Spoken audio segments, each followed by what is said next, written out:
लता मंगेशकर अब हमारे बीच नहीं रहीं। इनके निधन की खबर से न सिर्फ देश के बल्कि विदेश के लोगों ने भी अपना दुख व्यक्त किया है।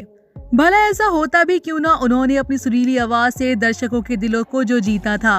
उन्होंने करीब 36 भाषाओं में 30,000 से ज्यादा गानों को अपनी सुरीली आवाज में पिरोया था।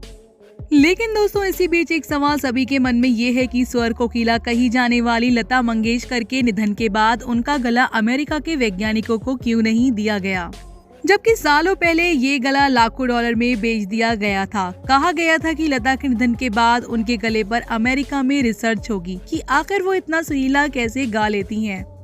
जैसे अमेरिकी वैज्ञानिकों ने आइंस्टाइन के मरने के बाद उनके दिमाग को रिसर्च के लिए अपने पास रख लिया था, उसी तरह कहा गया था कि लता दीदी का गला भी अमेरिका के वैज्ञानिकों के पास रखा जाएगा। लेकिन ऐसा क्या हुआ जिस वजह से लता जी के गले को अमेरिका को नहीं दिया गया।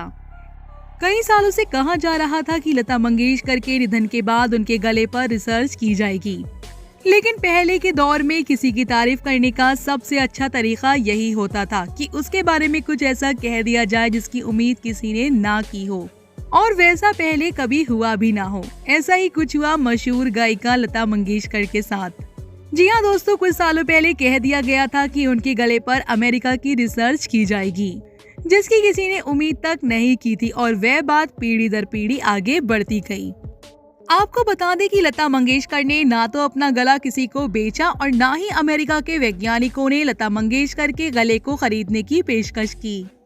तो दोस्तों, आप मशहूर गायिका लता मंगेशकर के बारे में क्या कहना चाहेंगे? आप हमें कमेंट बॉक्स में कमेंट करके जरूर बताएं। साथ ही ऐसी और दिलचस्प बातों को जानने के लिए आप हमारे चैनल को सब्सक्राइब करना ना भूलें।